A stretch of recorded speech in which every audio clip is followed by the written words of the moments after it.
7 studios தயாரிப்பில் விக்ரம் பிரபு நடிப்பில் சிறை திரையரங்குகளில் வெற்றி நடை போடுகிறது. MCR Pure Cotton Club, formals and casual shirts. No compromise. உங்க சைடுலயும் எங்க சைடுலயும். It's a GT promise. GT Holidays, South India's #1 travel brand. தமிழக முதல்வரை பற்றி நான் ஒன்றும் குறை சொல்லல.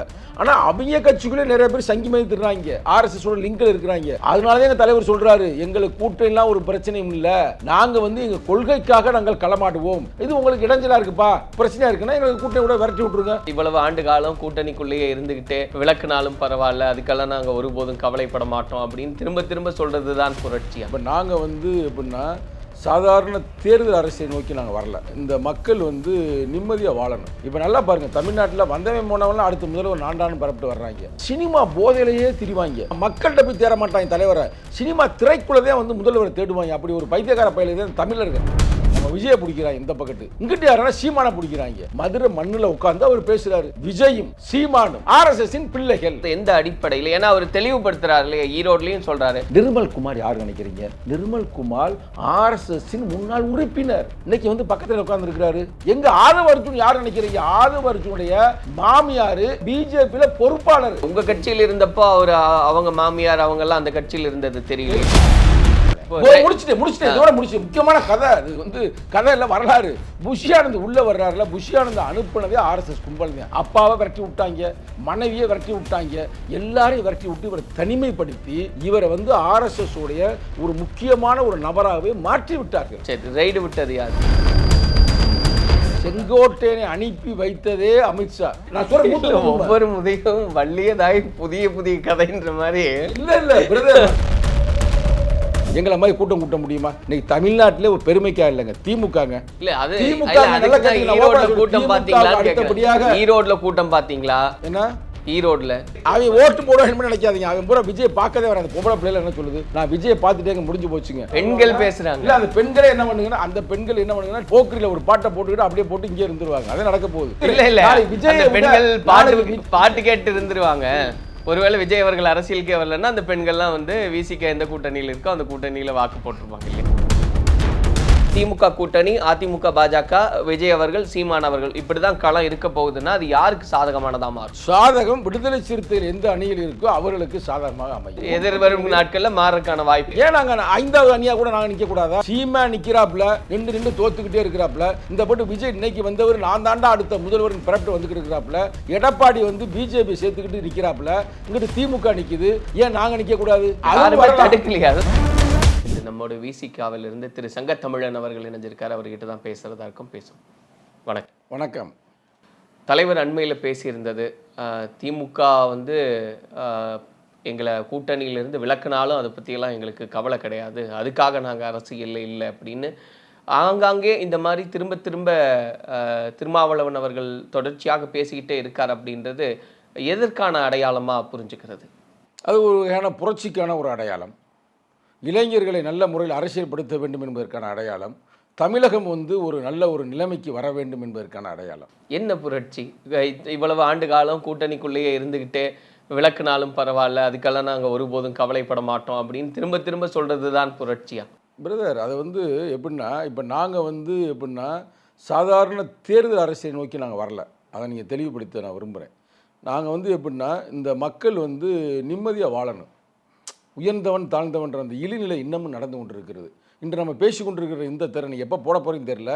இன்றைக்கி டிசம்பர் 25 என்பது கீழ் வெண்மணியில் ஏறக்குறைய 44 பேரை எரித்த இந்த நாடு தான். அந்த நாடு மோசமான நாடு. இயேசுநாதருடைய பிறந்த நாள். இயேசுநாதர் எதற்காக வந்தாருன்னு வரலாறு சொல்லணும்னா, பாவிகளை ரட்சிப்பதற்காக வந்தாருன்னு சொல்லுவார், ஏழைகளை பாதுகாக்க வந்தாருன்னு சொல்லுவாங்க. அது மட்டும் அல்லாமல் இன்றைக்கி தான் புரட்சியாளர் அம்பேத்கர் மணிநிதி எரித்த நாள். இந்த நாளில் நான் அந்த புரட்சியை பற்றி பேசுவது சரியாக இருக்கும் என்பதற்காக நான் சொல்கிறேன். இப்போ நல்லா பாருங்கள், தமிழ்நாட்டில் வந்தவன் போனவெல்லாம் அடுத்த முதல்வர் நாண்டான்னு பரப்பிட்டு வர்றாங்க. ஏன்னா முதல்வர்னால் என்ன, அந்த சினிமா படத்தில் காமெடி மாதிரி நடிக்கிறதா, இல்லை சினிமா படத்தில் ஸ்டண்டு மாஸ்டர் மாதிரி நடிக்கிறதா? முதல்வர் என்பது இந்த மக்களுக்கான நல்ல வழிகளையும் அடுத்த தலைமுறைக்கான வாழ்க்கை ஆதாரங்களையும் உருவாக்கக்கூடிய ஒரு ரெஸ்பான்சிபிலிட்டியான ஒரு பொசிஷன். இந்த பொசிஷனில் நாங்கள் நேரடியாக நாங்கள் எதுக்குறோம். நல்லா யோசித்து பாருங்கள். இப்போ நிகழ்காலத்தை நீங்கள் பார்த்துருப்பீங்க, ஆர்எஸ்எஸ் 100ஆண்டு விழா கொண்டாடி கொண்டிருக்கிறார்கள். 100ஆண்டு விழா. அதில் மோகன் பகவத் ஒன்று சொல்கிறாரு, யாருமே உங்களை மாதிரி மீடியாக்கெல்லாம் கண்டுக்கிறவே இல்லை. அவர் என்னம்மா சொல்கிறாரு, இந்திய அரசியலமைப்பு சட்டம்லாம் ஒன்றுமே இல்லைங்க, அதெல்லாம் ஒன்றும் பெரிய பொருட்டை நம்ம எடுக்க வேணாம், நம்ம இந்தியா என்பதே ஒரு இந்து நாடு தான் அப்படின்னு 2 நாளைக்கு முன்னாடி பேசுகிறாருங்க. இந்த பேச்சுக்கு வந்து சங்கத்தமிழனோ இல்லை சரவணனோ பேசியிருந்தால் தூக்கி வந்து உள்ள இந்திய அதாவது தேச அவமதிப்பு சட்டத்தில் உள்ள தூக்கி உள்ளே போட்டுருவாங்க. மோகன் பகவத் அப்படின்றது யாருன்னா RSS தலைவர்னால விட்டு வைக்கிறாங்க. அவங்களுக்கு என்ன நம்ம திட்டம் போட்டிருக்கிறாங்க, நம்ம இந்தியா பூரா கைப்பற்றிட்டோம், தமிழ்நாட்டை பிடிக்க முடியலை, வெஸ்ட் பெங்காலை பிடிக்க முடியலை, கேரளாவை பிடிக்க முடியலை, வெஸ்ட் பெங்காலை கூட பிடிச்சிடலாம் வருங்காலத்தில், கேரளா கூட நுழைஞ்சிட்டோம், இந்த தமிழ்நாட்டுக்கு நுழையவே முடியலடா அப்படின்னு இதை என்னடா செய்யுது அப்படின்னு பார்க்குறாங்க. அப்போ தான் அவன் யோசிக்கிறாங்க, தமிழ்நாட்டில் வந்து இந்த தமிழர்கள்ன்ற ஒரு பெரிய அவங்களுக்கு ஒற்றுமை இருக்குது, தமிழ் தேசியம்ன்ற ஒற்றுமை இருக்குது, அப்போ அங்கேருந்து ஒரு ஆளை நம்ம எப்படியே விலைக்கு வாங்கணும். அதே நேரத்தில் இவங்க சினிமா போதையிலேயே திரிவாங்க. இவங்க வந்து மக்கள்கிட்ட போய் தேட மாட்டாங்க தலைவரை, சினிமா திரைக்குள்ளதே வந்து முதல்வரை தேடுவாங்க. அப்படி ஒரு பைத்தியக்கார பயிலே தான் தமிழர்கள். ஆனால் அந்த தமிழனுக்கு வந்து அங்கேருந்து ஒரு ஆளை கூப்பிடணும் அப்படின்னு இவங்க சூப்பர் ஸ்டார் ரஜினிகாந்த் போகிறாங்க. சூப்பர் ஸ்டார் ரஜினிகாந்த் வணக்கம் சொல்லிட்டார். வணக்கம் எண்டு கார்டு போட்டுட்டு நீங்கள் வந்து திருவள்ளுவரையும் பிடிக்க முடியாது, சாயம் பூச முடியாது, என்னையும் சாயம் பூச முடியாது, போயிட்டு வாங்க அப்படின்னு டாட்டா சொல்லிட்டாரு. அதுக்கு அடுத்தது ஏத்தாளி யாரா அப்படின்னு பார்க்கும்போது நம்ம விஜயை பிடிக்கிறாங்க இந்த பக்கத்து, இங்கிட்ட யாரானா சீமானை பிடிக்கிறாங்க. இப்போ 2 பேருடைய பேச்சுக்களை நீங்கள் பாருங்கள், செயல்பாடை பாருங்கள். இப்போ இப்படி இருக்கிறவங்கள நாங்கள் நேருக்கு நேரம் எதுக்குறோம், 2 பேரையும் நாங்கள் எதுக்குறோமுங்க.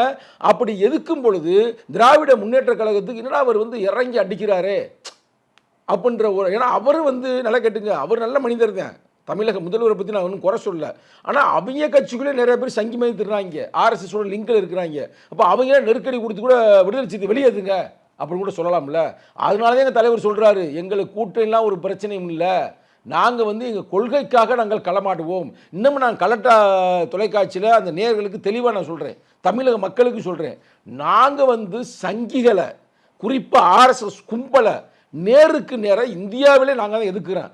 அதுக்கு ஒரு துணையாக தான், ஒரு சப்போர்ட்டிங்காக தான் நாங்கள் வந்து திமுகவை எடுத்துக்கொள்கிறோம், காங்கிரஸ் எடுத்துக்கொள்கிறோம், கம்யூனிஸ்ட் எடுத்துக்கொள்கிறோம். இன்னமும் சொல்லப்போனால் ஒரு மாபெரும் கோட்பாட்டு யுத்தத்தை நடத்துகிறோம். அதில் இவங்களாம் எங்களுக்கு வந்து யாருன்னா ஒரு அரணாக இருக்கிறார்கள், இன்னமும் சொல்லப்போனால் ஒரு பாதுகாப்பு அரணாக இருக்கிறார்கள், அவ்வளவுதான். அப்போ எங்கள் யுத்தத்தை நாங்கள் நிறுத்த மாட்டோம். இது உங்களுக்கு இடைஞ்சலாக இருக்குப்பா, பிரச்சனையாக இருக்குன்னா எங்களுக்கு கூட்டணி கூட விரட்டி விட்ருங்க, ஒரு பிரச்சனை இல்லை, நாங்கள் பாட்டுக்கிட்டா போய்க்கிறோம் அப்படின்றது எங்களுடைய எண்ணம், எங்களுடைய செயல் திட்டம்.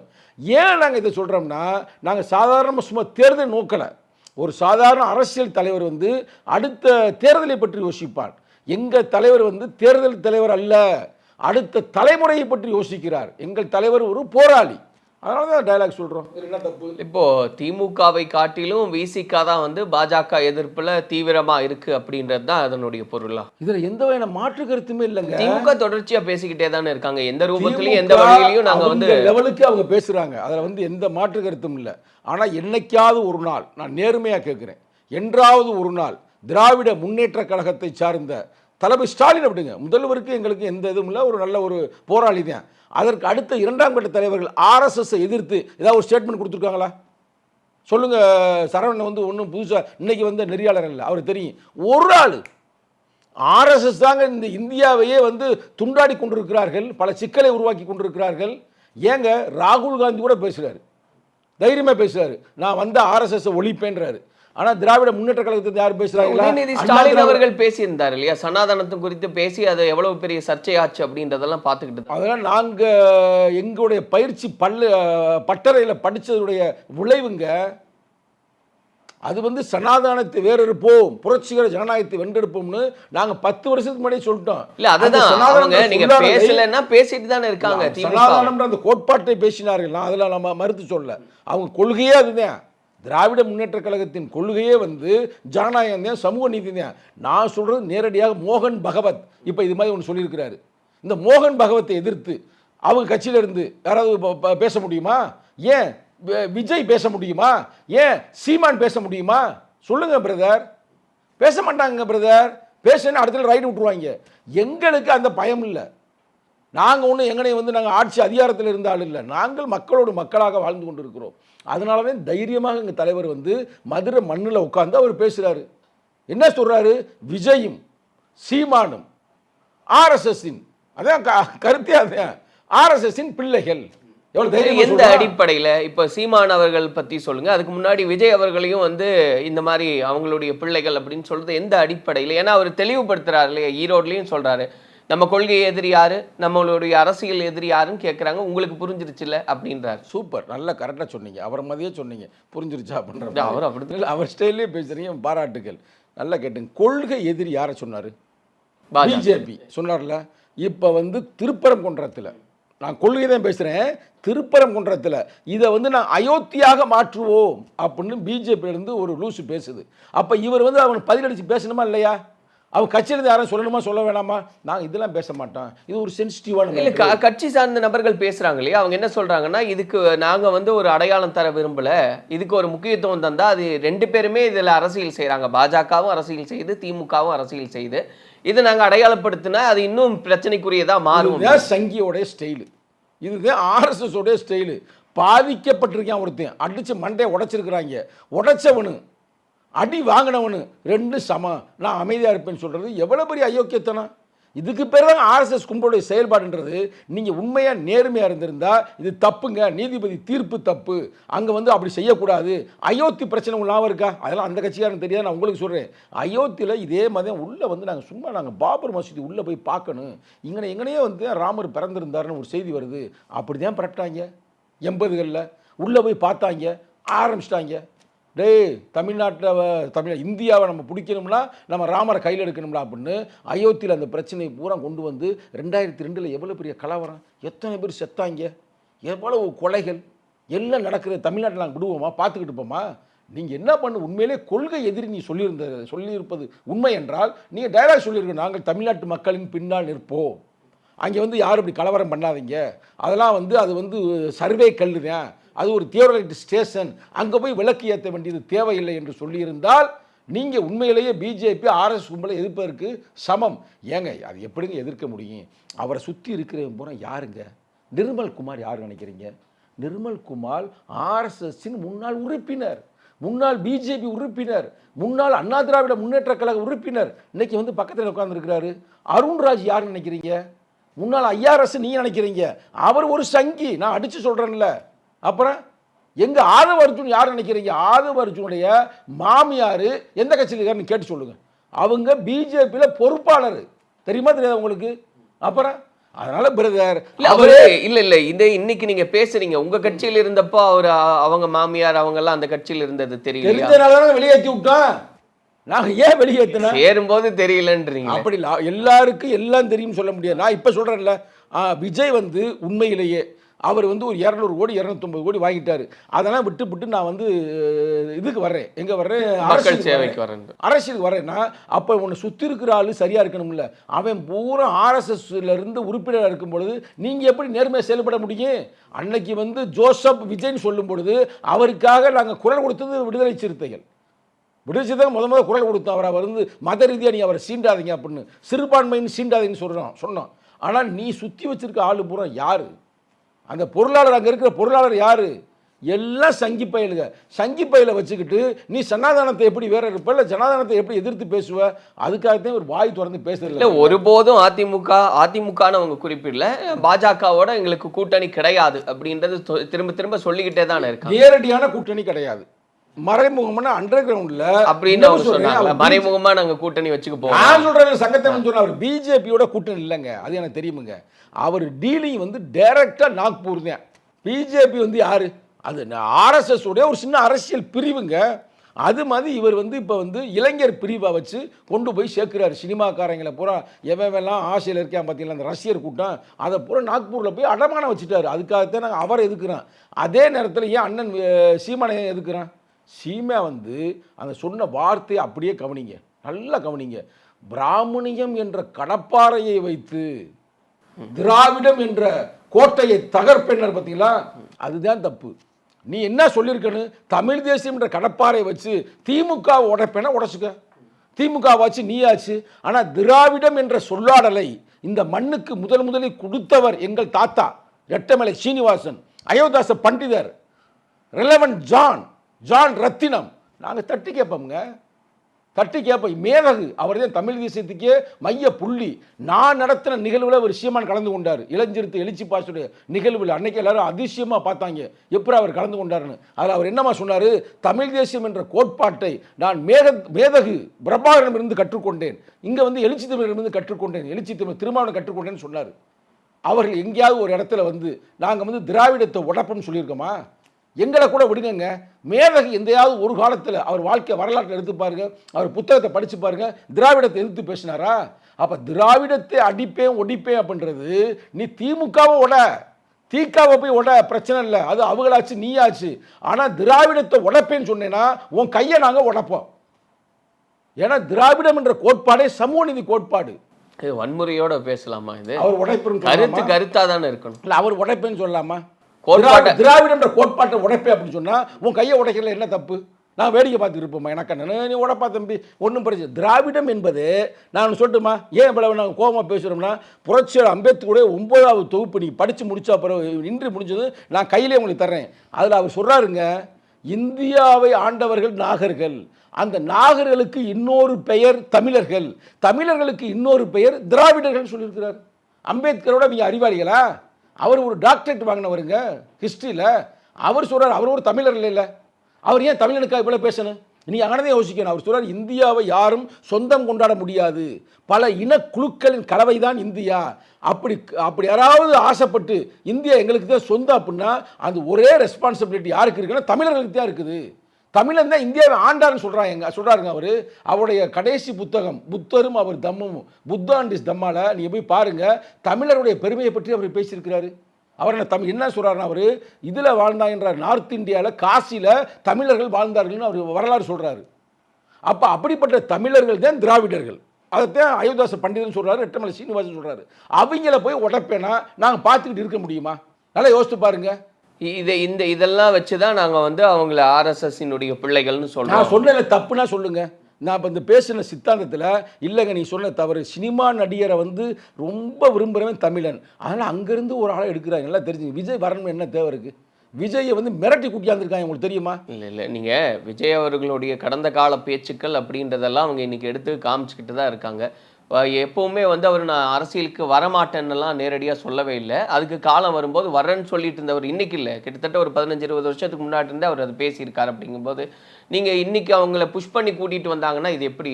நான் அதோட உண்மையை சொல்லட்டுமா? நீ தைரியமாக போடுவீங்களா? சில ஆண்டுகளுக்கு முன்னால், ஏறக்குறைய கரெக்டாக ஒரு 4 ஆண்டுகளுக்கு முன்னால் அவர் வீட்டில் ரைடு விட்டாங்களா, இன்கம் டேக்ஸு ரைடு விட்டு கடுமையான ஒரு அவருக்கு கோபத்தை உருவாக்கிட்டாங்க. கோபத்தை உருவாக்குனதுமே இவர் வந்து ஊழல் செய்திருந்தார். ஏன் ஓப்பனாக நீதிமன்றமே சொல்லிச்சுல, காருக்கு டேக்ஸ் கட்டலை, அவர் ஒழுங்காக இன்கம் டேக்ஸ் கட்டலைன்னு சொன்னாங்க. அப்போ அவர் வந்து காம்ப்ரமைஸ் பேசப்படும் பொழுது அவங்க என்ன சொன்னாங்கன்னா, நீ நேராக பிஜேபிக்கு வாண்டிருக்காங்க. நல்லா கேட்டுக்கிறேன், சொல்கிற 100 சும்மா குத்துமத்துலாம் பேசலை. இவர் பிஜேபியை சேர முடியாது அப்படின்னு காங்கிரஸில் தான் போய் சேருவேன், உங்கள் நெருக்கடி நான் சமாளிப்பேன்னு காங்கிரஸில் போய் பேசியிருக்காரு. ராகுல் காந்தி அந்த காலத்தில் என்ன சொன்னார்னா, காலகட்டத்தில் இப்போதைக்கு நீங்கள் ரொம்ப ஏர்லியாக வர்றீங்க, பின்னாடி பார்த்துக்கணும்னு சொல்லி அனுப்பி விட்டார். இவர் வந்துட்டார். அப்போ அவருக்கு என்ன மன உளைச்சல் நல்லா கேட்டுக்கிறீங்க. நான் சொல்கிற 100க்கு 100 உண்மை, பொய்னா என்னை யாருமே கேட்கட்டும் எனக்கு. ஏன்னா அவருக்கு அந்த ரைடு போன ஆட்களில் ஒரு ஆள் நமக்கு வேண்டியவர். அவங்க ரைடு போய் ரொம்ப துன்பப்படுத்தியிருக்கிறாங்க. துன்பப்படுத்தின மட்டும் இல்லாமல் அவருக்கு வந்து உங்களை மாதிரி லைட்டாக வந்து முடியல. அவர் என்ன பண்ணுறேன் அதை அவருன்னு இருக்கிறாங்க. நான் சொன்னது பொய்னா நீங்கள் என்ன மாதிரி செய்யுங்க, யார் சொல்ல கேட்டுக்கிறேன். அவரை முடியை தூக்கி இருக்கிறாங்க, அதுக்குள்ளே எதுவும் டாக்குமெண்ட்ஸ் வச்சுருக்கிறாருன்னு. அவர் கடுப்பாயிட்டாப்புல. 100க்கு 100 உண்மை. பயங்கர கடுப்பாயிட்டு. என்னட்டை நான் எவ்வளோ பெரிய ரஷ்யர் பட்டால வச்சுருக்கேன், என்னை கேவலமாக படுத்துறீங்கன்னு இருக்காங்க. மேலே போய் இன்னும் ஒரு போட்டா போட்டிருப்பேன் நான் வைப்பேன். அந்த ரைடு அப்பையே அவர் வந்து ஷூட்டிலேருந்து வெளியில் வந்து போட்டா போட்டிருப்பேன். முதல் போட்டா அந்த போட்டாதான் அரசியல் போட்டா மாதிரியே இருக்குது. மேலே நின்று அந்த காருக்கு மேலே, அந்த பெரிய வேனுக்கு மேலே நின்று போட்டு பார்த்தீங்களா, இதெல்லாம் அந்த கோபத்தில் போட்டதேன். போட்டு இவர் அரசியலுக்குள்ளே வரலாம்னு முடிவு பண்ணதுமே அவங்க அப்பா ஹெல்ப் பண்ணியிருக்காரு. நல்லா கேட்டுங்க. அவங்க அப்பா எஸ்.ஏ. சந்திரசேகர் ஒரு நேர்மையான ஆள், நேர்மையான ஆளுங்க. அவர் வந்து ஒரு கம்யூனிஸ்ட்டுங்க. எனக்கு நேரடியான பழக்கம் இருக்குங்க. அப்படி இருக்கும் பொழுது இவர் வந்து அப்பா இவரெல்லாம் ஐடியா பண்ணும் பொழுது அப்பத்தான் புஷி ஆனந்த் உள்ள வர்றாரு. சரி, இப்போ முடிச்சுட்டு இதோட முடிச்சு. முக்கியமான கதை அது வந்து கதை இல்லை, வரலாறு. புஷி ஆனந்த் உள்ள வர்றாருல, புஷி ஆனந்த் அனுப்புனதே ஆர்எஸ்எஸ் கும்பல் தான். அப்பாவை விரட்டி விட்டாங்க, மனைவியை விரட்டி விட்டாங்க, எல்லாரையும் விரட்டி விட்டு இவரை தனிமைப்படுத்தி இவரை வந்து ஆர்எஸ்எஸ் உடைய ஒரு முக்கியமான ஒரு நபராகவே மாற்றி விட்டார்கள். சரி, ரைடு விட்டது யாரு? ரைடு விட்டது ஒன்றிய அரசாங்கம். யார் இருந்தாங்க ஒன்றிய அரசாங்கம்? பிஜேபி தான் இருந்துச்சு. யாரை எதிர்த்து அரசியலுக்கு வரணும்னு முடிவெடுத்தாரு? அதாவது நல்லா சொல்லுங்க, அவங்க வந்து ரைடு விட்டாங்க பார்த்தீங்களா? ரைடு விட்டதுக்கு காரணம் வந்து ஒரு அரசியல் இல்லாம ஒரு யதார்த்தமா கூட இருந்திருக்கலாம். இவர் வந்து நிறைய ஊழல் ரைடு பண்ணிட்டாரு. விட்டது அப்போ பாஜக முடிச்சுக்கிறேன். அரசாங்கம், முடிச்சுக்கிறேன் brother. கோபப்படுத்தியது பாஜக அரசாங்கம்னா யாரை எதிர்த்து அரசியல் சரி, செய்யறாரு? உங்களுக்கு வாங்க இதுக்கு பயிற்சி சொல்றீங்க. மகாராஷ்டிரால ஏக்நாத் சிண்டே ரைடு விட்டது யாரு? தூக்கி உள்ள போட்டது யாரு?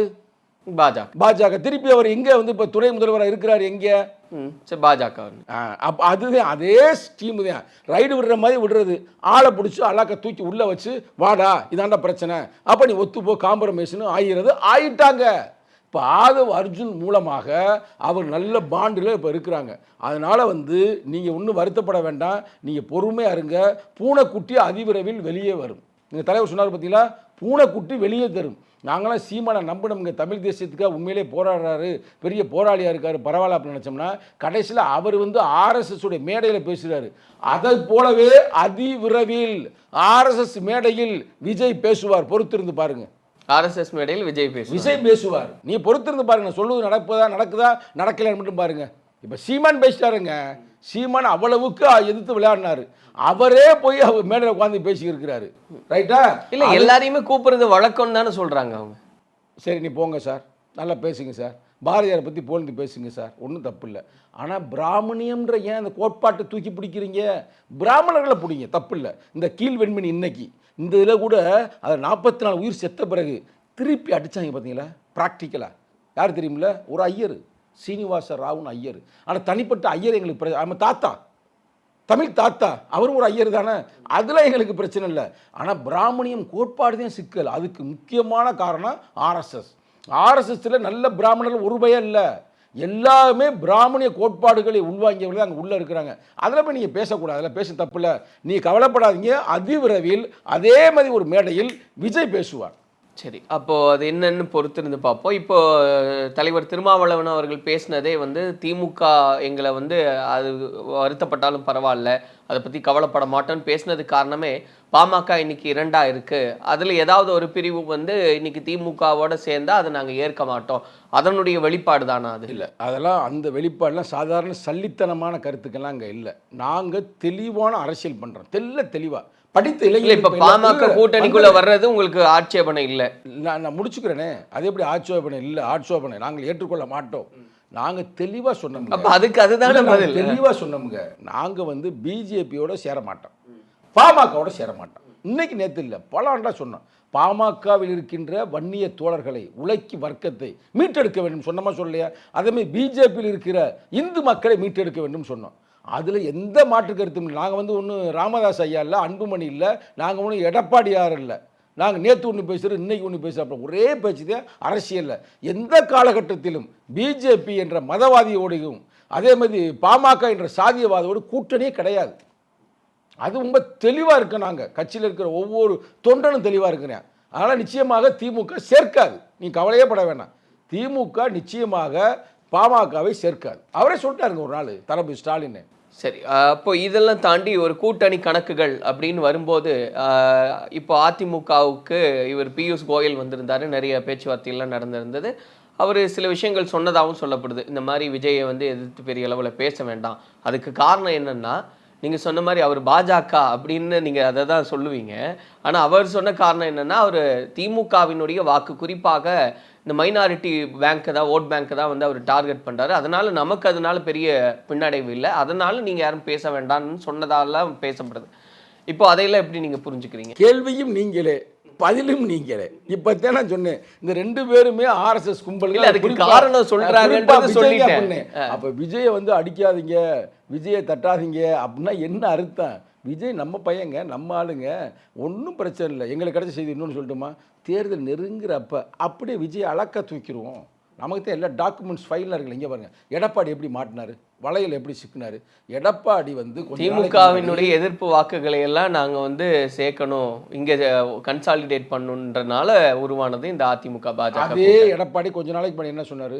கூட்டணி விட்டு வெளியே வந்த பிறகு இனிமேல் என் வாழ்நாளில் எந்த காலத்திலையும் நான் வந்து பிஜேபியோட போக மாட்டேன்னு சொன்னார்ல. போனதுக்கு என்ன காரணம்னா டேபிள், இதுமாதிரி டேபிளில் தூக்கி போட்டாங்க. இந்த பாரு உன் மயம் பாரு என்னென்ன தவறு செய்திருக்கிறான்னு, உன் சம்பந்தி என்னென்ன பண்ணியிருக்கான்னு பாரு, இது என்ன பண்ணலாம். அங்கிட்டு பாரு செங்கோட்டையன் வேறு ரெடியாக வச்சுருக்கிறோம். செங்கோட்டையன் வந்து ரெடியாக அடுத்த தலைவராக ரெடியாக இருக்காரு, உனக்கு என்ன வேணுமோ, ஐயோ என்னை காப்பாற்றுங்க அப்படின்னு காலில் உடனே எனக்கு காலில் விழுந்து பழக்கம் உண்டு அப்படின்னு விழுந்து அவர் சோழியை முடிச்சுக்கிட்டாரு. அதை போல் வந்து விஜய் மேலே அப்படியே ஃபைலை கொண்டா போட்டு வச்சுருவாங்க எலெக்ஷன் அப்போ. இந்த மாதிரி ஃபைலில் இருக்க என்ன சொல்கிறேன், இவரும் அதே மாதிரி காலில் விழுந்து நான் சேர்ந்துக்கிறேன் அப்படின்றவார். இது நடக்கும், நீங்கள் எடுத்து வெயிட் பண்ணி பாருங்கள்.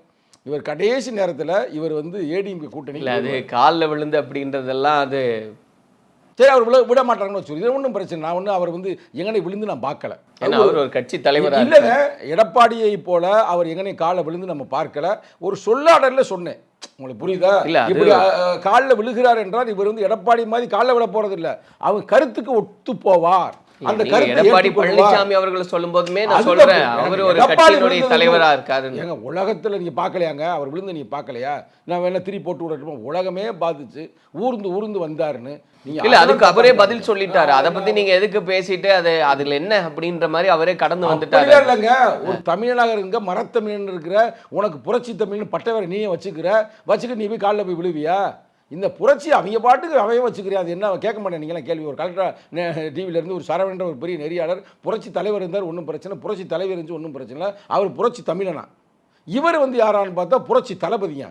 என்னங்கடா அது கொடுமை, என்ன புரட்சி பண்றாங்கன்னு தெரியல. நீங்க சொன்ன மாதிரி அந்த டேபிள்ல செங்கோட்டையன் அவர்கள் இருக்காருன்னு சொன்னது அதுவே பலிக்கல. இல்ல, இப்ப அவரு தாவேக்காவோட போய் சேர்ந்துட்டாரு, இன்னும் நிறைய செங்கோட்டையன்கள் வருவாங்க அப்படின்னு சொல்றாங்க. நாளைய முதலமைச்சர் விஜய் தான் செங்கோட்டையன் அவர்களே சொல்றாரு. செங்கோட்டையனை அனுப்பி வைத்ததே அமித்ஷா. பொறுத்திருந்து பாருங்க, சங்கத்தமிழ் சொன்ன கருத்து எவ்வளவுக்கு உண்மைன்னு உங்களுக்கு தெரிய வரும். இப்பதான் நீங்க சொன்னீங்க எடப்பாடி பழனிசாமி அவர்களை ரீப்ளேஸ் பண்றதுக்காக செங்கோட்டையன் அவர்கள் அப்புறம் எப்படி தாவேக்காக நான் சொல்றேன், ரீப்ளேஸ் பண்ண முடியாது, அவர் காலில் விழுந்துட்டாரு, ஆனால் உன்னை போய் அங்கே சேர்க்க முடியாது. அதனால் இப்போ உன்னை நீ என்ன பண்ணுறோம்னா, நாங்கள் எங்கள் கருத்தோடு உள்வாங்கி நேராக வந்து ஒரு ஸ்லீப்பர் செல்லு மாதிரி நீ உள்ளே போயிரு, டிவி கேக்கு உள்ளே போய். ஏற்கனவே நம்ம பையன் நிறைய பேர் அங்கே இருக்கிறாங்க, உனக்கு நல்ல மரியாதை கொடுப்பாங்க, நீ அங்கே கொஞ்சமாக இருந்துகிட்டே இரு. தேர்தல் அப்போ நீ வந்து விளக்கத்தை கொடுத்து நான் சொல்கிறேன், ஒவ்வொரு முதையும் வள்ளியதாய் புதிய கதைன்ற மாதிரி. இல்லை பிரதர், நான் சொல்லுவது பூராமே நடக்கும். நீங்கள் இந்த இதை மட்டும் நீ அப்படியே வச்சுக்கிறீங்க. நான் கரெக்டாக வந்து திருப்பி வந்து உங்களை சொல்லுவேன், சரவணன் சார் பாருங்க சார், அன்னைக்கு நான் பேசினேன் கரெக்டாக பாருங்க. அப்படி நடக்கலைன்னாலும் நான் கரெக்டாக வந்து கேட்பேன். நிச்சயமாக நடக்கும், அது எந்த மாற்று கருத்தும். சரி, இப்போ இந்த கூட்டணின்னு பேசும்போது விஜய் அவர்கள் தனித்து நிற்கிறது அப்படின்றது அதிமுக பாஜகவுக்கு சாதகமாக தான் இருக்கும். ஏன்னா திமுகவினுடைய அந்த வாக்குகளை தான் அவர் வாங்க போறாருன்னு ஒரு ஸ்டேட்மெண்ட் சொல்றாங்க இல்லையா?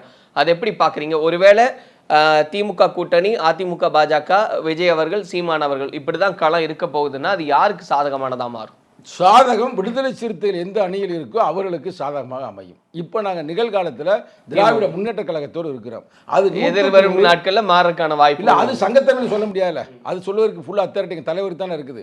எங்கள் தலைவர் அந்த சொல்லாளர் சொன்னதுக்காக நான் சொல்கிறேன். நீ கூட்டணியில் வச்சுக்கிறீங்களோ வச்சுக்கலையோ அது ஒன்றும் பிரச்சனை அப்படின்னு தைரியமாக சொல்கிறாருன்னா அடுத்து என்ன ஸ்ட்ராட்டஜி பண்ணுவார் அப்படின்றத என்னால் சொல்ல முடியல. அதுதான் தலைவருடைய என்ன எல்லா கதவுகளையும் நான் அடைச்சிருவேனா, அப்படி அடைச்சிட்டு நான் அரசியல் செய்கிறேன்னு திரும்ப அவர் சொல்கிறாரு.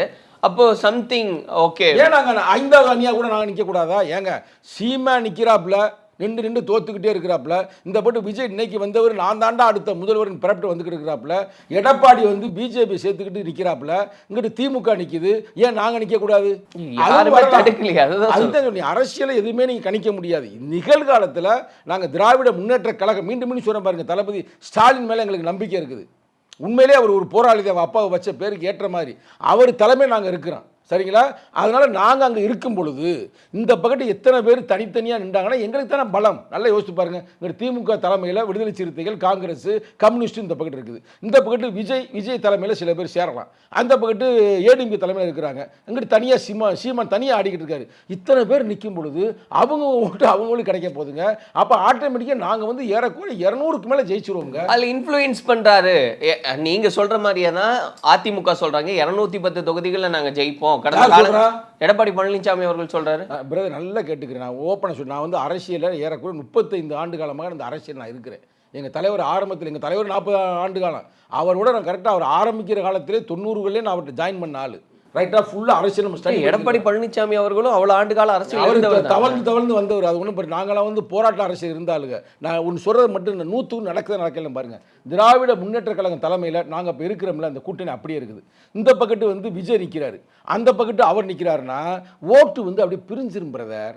ஓட்டு பிரியும் பொழுது எங்கள் பக்கத்தில் இருக்கிற அந்த சிறுபான்மை மக்கள் ஓட்டு, தலித் மக்கள் ஓட்டு, திமுகவுக்குன்னு ஒரு ஓட்டு இருக்குல்ல, அதை நீ மறுக்க முடியும், யாருனாலும் அதை உடைக்க முடியாது. சிறுபான்மையினர் ஓட்டெல்லாம் தான் விஜய் அவர்கள் அதெல்லாம் போக வாங்கி மாட்டாங்க, போகவே மாட்டாங்க, ஒரு ரூபாயே போக மாட்டாங்க. அவருக்கு தெரியும் பின்னாடி இயக்குறது பிஜேபின்னு தான் அவங்களுக்கு நல்லா தெரியும், போக மாட்டாங்க. அப்போ ஆட்டோமேட்டிக்காக 2வது இடத்துக்கு தான் போட்டி. 2வது இடத்துல விஜய் வருவாரா இல்லை எடப்பாடி வருவாருன்னு கடுமையான போட்டியாக இருக்குது. அப்போ 2வது இடத்துக்கு கூட இவர் வருவதற்கு வாய்ப்பு இருக்குது. ஏன்னு கேட்டுக்கு இவர் வர்றதுக்கு வாய்ப்பு இருக்குன்னா பிஜேபி இங்கே இல்லை.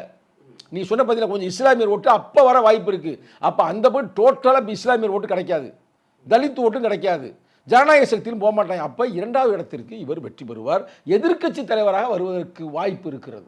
நான் சொல்கிறது வந்து விளையாட்டுக்கு சொல்லலை. ஆனால் இவர் போய் அங்கே போய் சேர்ந்துட்டாருன்னு வச்சுங்களேன், யார் இவர் போய் அந்த போய் சேர்ந்தாருன்னா போட்டி கடுமையாக இருக்கும். நான் அதெல்லாம் நான் மறுக்கலை, போட்டி உண்மையிலே கடுமையாக இருக்கும், இழுபறியில் தான் இருக்கும். சரிங்களா? திமுகவா அதிமுக தலைமையான கூட்டணி இழுபறியாக இருக்கும், அது நடப்பதற்கு வாய்ப்பு இருக்குது. ஆனால் இப்போ யார் எங்கிட்டு போவாங்கன்னு எதுவுமே சொல்ல முடியாதுல்ல. தை பிறந்தா வழி பிறக்கும், தை பிறந்தா வழி பிறக்கும். ஆனால் எது எப்படி பிறந்தாலும் சரி, மதச்சார்பின்மை என்ற அந்த கோட்பாட்டிற்காக விடுதலை சிறுத்தைகள் களமாடும், அதில் மாற்று கருத்து இல்லை. மதச்சார்பின்மைன்னு ஒரு சொல்லாடல் இருக்குது பார்த்தீங்களா, இந்திய அரசியலமைப்பு சட்டத்தில் இருக்குது பார்த்தீங்களா, அதுக்காக விடுதலை சிறுத்தைகள் தொடர்ந்து களமாடுவோம். அதற்கு திராவிட முன்னேற்ற கழகம் சரியாக இருக்குது. திராவிட முன்னேற்ற கழக தலைமையில் டாக்டர் கலைஞர் மு கருணாநிதி ஐயா அவர்கள் அதற்கு பேர் என்ன வச்சிருக்க, மதச்சார்பின்மை கூட்டணி தானே வச்சிருக்கிறாரு, அந்த காலத்தில் வச்சார்ல. அப்போ நாங்கள் அந்த கொள்கை தான் பிரதர், வேறு ஒன்றும் எங்களுக்கு 1000 பிரச்சனை. எத்தனை நாள் நம்ம கலெக்டராலே பேசினேன், வெண்மை அந்த இந்த பிரச்சனைனா வேங்க வெயில் பிரச்சனை, அந்த பிரச்சனை இந்த பிரச்சனை, பல பிரச்சனை பேசி பேசி வாய் எனக்கு வலிச்சு போச்சு. கரெக்டாக இந்த ஆணவ படுகொலை தடுப்பதற்கு சிறப்பு சட்டம் அதுவும் நடக்கலை, தலித்து மக்களுக்கு பாதுகாப்பே இல்லை. முந்தானத்து வந்து அங்கே தூத்துக்குள்ளே ஒருத்தர் போட்டு தள்ளிட்டாங்க டாஸ்மார்க்குள்ளே, டாஸ்மார்க்கை இழுத்து முடியும்னு சொன்னால் அதுவும் நடக்கலை. இவ்வளவு பிரச்சனை இருந்தால், இவ்வளவு பிரச்சனைகள் இருக்கிறனால தான் திமுக வந்து அந்த அளவுக்கு வரக்கு வாய்ப்பு இல்லை, நாங்கள் தான் வரப்போகிறோம்னு தாவேக்கா கிளைம் பண்ணுறாங்க, அதிமுக கிளைம் பண்ணுறாங்க, சீமான் கிளைம் பண்ணுறாரு. பிரதர் எது நீங்களே சொல்றீங்க இவ்வளவு பிரச்சனை இருக்கு. இல்லை பிரச்சனை இருக்குது, ஆனால் விடுதலை சிறுத்தைகள் எங்கு இருக்கிறார்களோ அங்குதான் வெற்றி உறுதி. இது சொல்லப்படாத ஒரு ரகசிய உண்மை. நாங்கள் ஆரம்பத்தில் எந்த போயிட்டு 2 மணி நேரம் யோசிச்சு பாருங்கள், திமுக கூட்டணியில் வந்ததுலேருந்து சட்டமன்றத்தில் வெற்றி, 2 முறை பாராளுமன்றத்தை வெற்றி, உள்ளாட்சி தேர்தலில் வெற்றி, பரவலாக எல்லா கட்சியும் தானே இருக்காங்க, நீங்கள் மட்டுமே அதை எப்படி கிளைம் பண்ணிக்கிறீங்க? திராவிட முன்னேற்ற கழகத்திற்கு அடுத்தபடியாக வலுவான ஒரு அமைப்பு காங்கிரஸ் இல்லை, விடுதலை சிறுத்தைகள் தான். நாங்கள் தான் காங்கிரஸ் சொல்கிறேன், நீங்கள் சொல்லிக்கிறீங்க காங்கிரஸ்னு. உங்களுக்கு ஆனால் மக்களில் போய் பாருங்கள், எங்கே மக்கள் இருக்கீங்க, எங்கே கூட்டம் போகிறாங்க, எங்களை மாதிரி கூட்டம் கூட்ட முடியுமா? இன்னைக்கு தமிழ்நாட்டிலே ஒரு பெருமைக்கா இல்லைங்க திமுகங்க. இல்ல அது ஈரோட்ல கூட்டம் பாத்தீங்களா? ஈரோட்ல கூட்டம் பாத்தீங்களா? என்ன ஈரோட்ல அதே சொல்ல வந்தேங்க. நான் விஜய் வந்து நான் இதில் குறைச்சி நான் சொல்கிறேன் இல்லையில, விடுதலை சிறுத்தைகளுக்கு அடுத்தபடியாக மக்கள் திரட்சி உருவாக்குறாரு சினிமா நடிகர் விஜய், அதில் மாட்டு கருத்து இல்லை. ஆனால் அவன் பூரா வெற்றி கழகத்தின் தலைவர், அதையே நீங்க நினைக்காதீங்க. அவன் பூரா விஜய் பார்க்கதே வர. அந்த பொம்பளை பிள்ளைல என்ன சொல்லுது, நான் விஜயை பார்த்துட்டேங்க முடிஞ்சு போச்சுங்க, இனிமேல் எனக்கு கவலையே இல்லைங்க, ஓட்டு போட்டுருவேன் அப்படின்ற மாதிரி ஒரு உணர்ச்சி. ஆனால் இப்படி பேசுறவங்க பூரா என்ன பண்ணுவாங்க, தேர்தல் அன்னைக்கு தண்ணியை போட்டு தூங்கிடுவாங்க. நல்லா கேட்டுக்கிறீங்க. இது மாதிரி பெண்களை என்ன பெண்கள் பேசுறாங்க இல்லை, அந்த பெண்களே என்ன பண்ணுங்கன்னா, அந்த பெண்கள் என்ன பண்ணுங்கன்னா டிவியில் அவரை பார்த்துட்டு விஜயுடைய பாட்டை போட்டுக்கிட்டு போக்கிரியில் ஒரு பாட்டை போட்டுக்கிட்டு அப்படியே போட்டு இங்கே இருந்துருவாங்க. அதே நடக்க போகுது. அது இதெல்லாம் வந்து எப்படின்னா கவர்ச்சிங்க, கவர்ச்சியில் இழுத்து வர்றவங்கலாம் உங்களுக்கு வந்து நிப்பாங்கன்னு சொல்லவே முடியாது. நாளைக்கு பாட்டு கேட்டு இருந்துருவாங்க.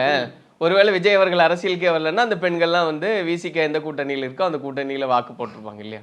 நான் இப்பயும் கூட சிரிப்பி சொல்கிறேன். அதாவது தாவேக்கால இருக்கிற இன்னைக்கு வந்து விஜயுடைய ரசிகர்கள் அவர் படத்தை பார்ப்பாங்க, ஆனால் ஓட்டு விடுதலை சிறுத்தை தான் போடுவாங்க. நான் சொல்கிறேன், விளையாட்டுக்காக சொல்கிறேன். நிறைய பேர் சொல்கிறேன், விடுதலை சிறுத்தை நிறைய பேர் போயிட்டாங்க. நான் கேட்டேன், என்ன தம்பி இல்லைனா அண்ணே, நாங்கள் அவரோட ரசிகராக ஆறுதுன்னு பார்த்துட்டோம்னா என்னென்ன பண்ணுறது, போய் நாங்கள் படத்தை பார்க்குறோம்னே, ஆனால் நாங்கள் ஓட்டு வந்து விடுதலை சிறுத்தை தான் போடுவோம். நேரடியாக நாங்கள் வந்து நேரடியாக மக்கள் தொடர்பு. நான் ஒரு மாநில இளைஞரணி செயலாளர், இளைஞர்கிட்ட நேரடியான லிங்கில் இருக்கிறேன். என்னங்கடா இப்படிலாம் ஒரு செய்தி பரவுது என்னன்னு, நாங்கள் போய் படத்தை பார்க்க கூட விட மாட்டீங்களா, படத்தை பார்த்துக்கிறோம்னே, ஆனால் ஓட்டு வந்து விடுதலை சிறுத்தை தான் தெளிவாக இருக்கானே. படத்தை பார்க்க விட மாட்டீங்களா, எங்களை சுயமாக ஓட்டு போட விட மாட்டீங்களா, அந்த கேள்வியெல்லாம் வரும். அவங்க வந்து என்னென்னா படம் நாங்கள் பார்க்கக்கூடாதுன்னு இருக்கேன். என்ன சொல்லியிருக்கோம்னா, சினிமா பாரு, ஆனால் சினிமா போதைக்கு போயிடாது. அதுவும் டாஸ்மார்க் போதமே சினிமா போதை, ரொம்ப அதில் போய் வாழ்க்கையை வீணடிக்காத இளைஞர்களே அப்படின்னு சொல்லி படம் பார்க்கக்கூடாதுன்னு சொல்ல. அது ஒரு வட்டம் பாரு, அது 9 வட்டம் பார்த்தா அது ஒரு பைத்தியக்காரத்தனமான ஒரு புத்திங்க. பெரிய பெரிய அறிஞராக வர வேண்டிய நீங்களாம், பெரிய சயின்டிஸ்டாக வர வேண்டிய நீங்கள், அடுத்து முதல்வராக கூட வர வேண்டிய நீங்கள் ஏன் இன்னொருத்தனை போய் கவர்ச்சியில் பார்க்குறீங்க?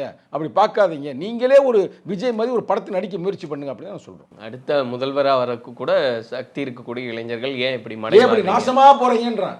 நாசமாக போய் ஏன் அழிஞ்சு போகிறீங்க? அதே நான் அப்படின்ற கேள்வி இளைஞர்களை மது குடிக்காதீர்கள். நான் சொல்கிறேங்க, தொடர்ந்து சொல்கிறேங்க, மது குடிக்காதீர்கள். அதேமாரி தொடர்ந்து வந்து சும்மா யூடியூப்பையே தொடர்ந்து பார்த்து அது ஒரு போதையில் கெட்டு போயிடாதீங்க. தாய் தகப்பனை மதிங்க. தாய் தகப்பனுக்கு அவங்களுக்கு நீங்கள் தான் முக்கியமானது. அம்மா அப்பாவை மதிக்க வேண்டும். சூப்பர் ஸ்டார் நாங்கள் சொல்லிக் கொடுக்குறோம், தொடர்ந்து சொல்கிறோம். சூப்பர் ஸ்டார் சொல்கிறது உடனே அது மட்டும் அல்லாது நீங்கள் சினிமா திரைக்குள் தலைவரை தேடாதீர்கள். நான் ஓப்பனாக சொல்கிறேனே, அவன் எப்படின்னா அவங்க புட்டாமா போட்டு அந்த லைட்டிங் போட்டு கேமரா பார்த்தவனுக்கு நடிப்பு மட்டுமே வரும். தொடர்ந்து நடிப்பாங்க, மக்களை ஏமாற்றுவாங்க. ஆனால் தயவு செய்து சினிமாக்காரனை நீங்கள் நம்பாதீர்கள். அடித்து சொல்ல நம்ம பல பேரை பார்த்துட்டோம். பல பேரை பார்த்துட்டு எந்த வகையான வளர்ச்சியும் இல்லை சினிமாக்காரனால். ஆனால் சினிமாக்காரன் நம்பாதீர்கள் தொடர்ந்து நாங்கள் பிரச்சாரம் பண்ணுறோம். இப்போ கூட உங்கள் யூடியூப் மூலமாக கலெக்டர் மூலமாக இளைஞர்களை அரசியல்படுத்தணும். சார் நீங்கள் சொன்ன மாதிரி பொறுத்திருந்து பார்ப்போம். இதே முனை போட்டி நிலவுனா அது திமுகவுக்கு தான் சாதகமாக மாறும்னு சொல்கிறீங்க. இல்லை அவர் ஒருவேளை அதிமுக பாஜக கூட்டணியில் விஜய் அவர்கள் இணைஞ்சிட்டார்னா கடுமையான போட்டியாக இருக்கும்னு. ஆனால் எதெல்லாம் நடக்கும்ன்றது இனி வரக்கூடிய நாட்களில் தெரியதான் போகுது. அந்த கை பிறந்தால் வழி பிறக்கும் யாருக்குன்றது தான் இங்கே பிரச்சனை. விடுதலை சிறுத்தைகளுக்கு தான், தமிழக மக்களுக்கு தான். அதில் ஒன்றும் பிரச்சனை இல்லை. பொறுத்திருந்து பார்ப்போம், நிறைய பேசலாம். நன்றி நன்றி நன்றி வணக்கம். 7 ஸ்டுடியோஸ் தயாரிப்பில் விக்ரம் பிரபு நடிப்பில் சிறை திரையரங்குகளில் வெற்றி நடை போடுகிறது. MCR Pure Cotton Club, formals and casual shirts. Aha, no compromise. உங்க சைடுலயும் எங்க சைடுலயும். It's a GT promise. GT Holidays, South India's #1 travel brand.